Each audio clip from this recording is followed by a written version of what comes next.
All right, good morning. So I just wanted to make a video because just like a lot of people, they made videos on YouTube explaining how they tackled certain jobs. I've never done a rear Subaru wheel hub assembly before. It's my first time tackling one. I mean, I figured it'd be a pretty straightforward job considering it just bolts on right here to the hub itself, or to the spindle. And like everybody got to a point where they're like, oh man, this thing is seized in there, and apparently this is pretty notorious for having this issue. You can see where the rust buildup happened here, and it'll get caked up and rusted in between here. Yeah, that was I spent, I tried a lot of different things. I even cut here so that I could bolt up a bolt to the threads here on the hub assembly. And then I had it here with the slide hammer, which I did for almost an hour straight. It did not budge. It did not do anything.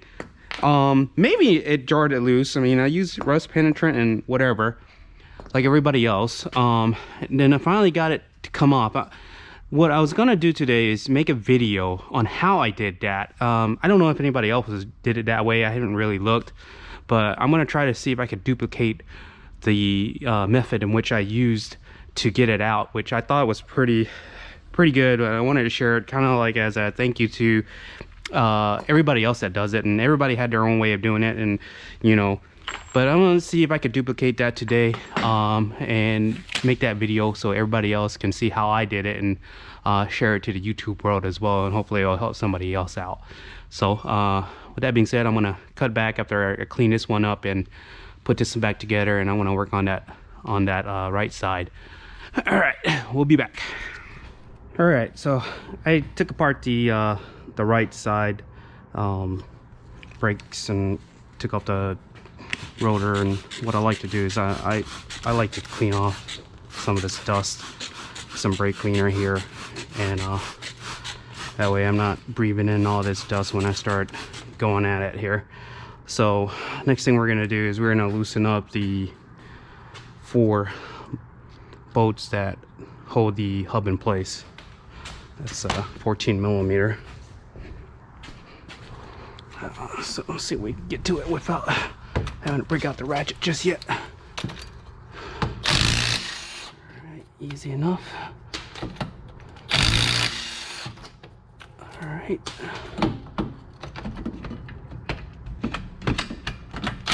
Oopsie. Let's get this last one up here. I may have to use an extension for this one.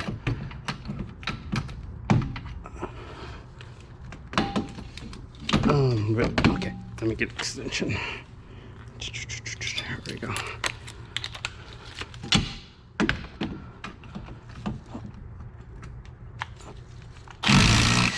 we go. All right.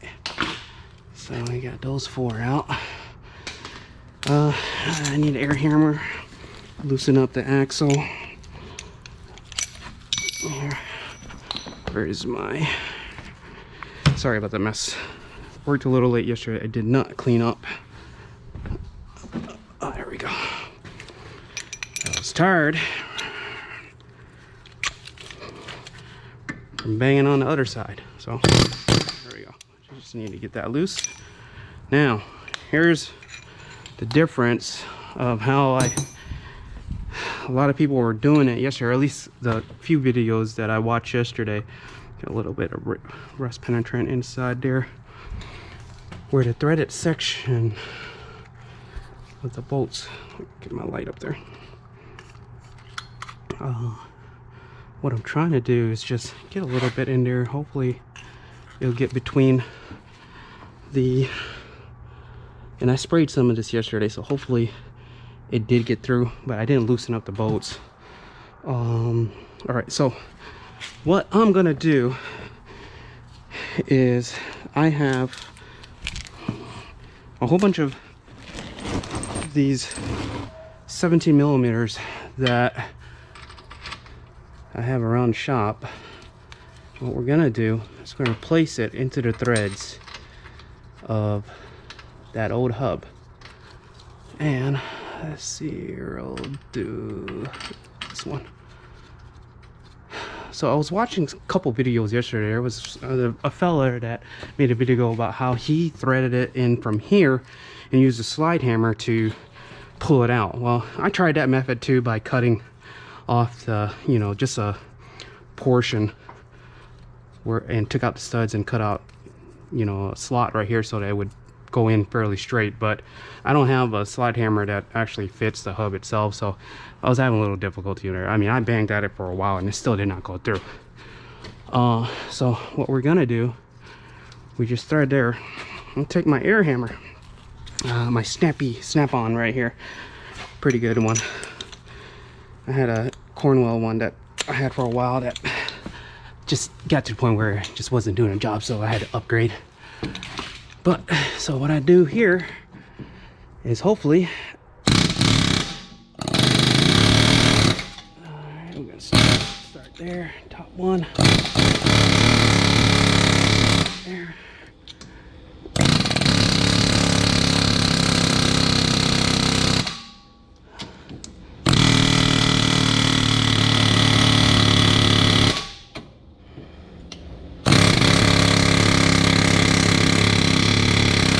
Do see a little bit of movement.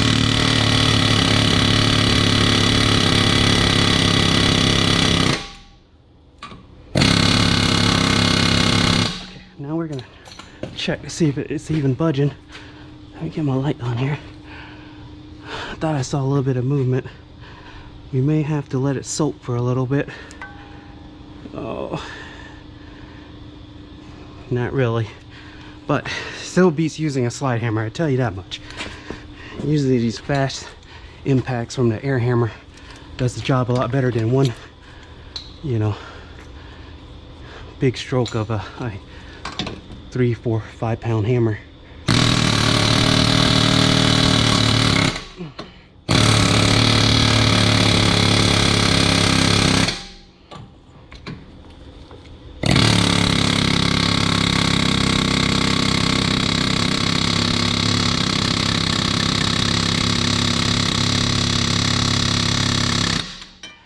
So I'm not gonna subject you guys to all this beating. I'm gonna go at it a little bit and I'll let you guys know how long it took me. But we're about a minute in, so we'll see what happens here. All right, so I just soaked it up a little bit more and I just thought about something here. So this is my straight pry bar here, largest one I do have. And since this part right here is pretty, the supporting bracket here for the backing plate is pretty solid metal, and all I want is just a little, I want to put it right here just so I can pry a little bit, get a little bit of movement. You can see actually when you do that, you can see just a hair of a movement, and that's what I did also yesterday to kind of like give myself a little bit more break on that rust. I'm not trying to like force too much pressure. I just want to wiggle it just a hair. That's the backing plate. We don't want to do that. Right there. I could see the gap just getting a little bit bigger between the surface of that spindle and that backing plate. It's hard to tell on camera, but and the reason why I just want to do a little bit, hopefully not bending it just a hair, but it's fine. I want to get a little bit more rust penetrant in there, in between that gap. One of the things I also learned working on this job is sometimes you just gotta let things do its job and not force it. So I'm gonna take a quick break and start on the front brakes and let this soak for just a little bit longer, probably about 10 minutes, because we don't always just want to have to beat everything to death, and I got other things to do in this Subaru. So I took a lunch break with my son yesterday. and did this and started this process just the exact same way. Just let it sit and let the rust penetrant really get in there and kind of do its own thing. We'll come back to it, and fortunately with the air hammer from the backside, like how I filmed it just now, is how I got it out without beating my hands on the slide hammer. So we'll try that in a few minutes. Well guys, I kind of messed up because I thought I got the last portion of the video on my GoPro, but apparently I had moved it over or switched it over to just photos, so I had taken pictures and I didn't finish the video of where I was actually making progress of getting the air hammer back here and hitting those sacrificial bolts, and then pushing them out from the backside. That just works so much better than using a slide hammer, and like I said, using brute force to get that apart. All in all, it took about maybe 5 minutes of air hammering with the air hammer versus using a slide hammer for an hour. But once you get that apart, like everybody else does, just take a hammer and start kind of whacking at that old hub assembly from the back side of that backing plate. And I cleaned it all up, put some anti-seize on there, just hopefully that for the future, if I have to ever do this one again, it won't be as difficult. Cross our fingers. But yeah, that just works so much better than using the slide hammer. And so hopefully it will help you guys out in the future, and anybody else who does this same job or runs into this, hopefully that helps you guys out, because that just worked out so much better for me. So all right guys.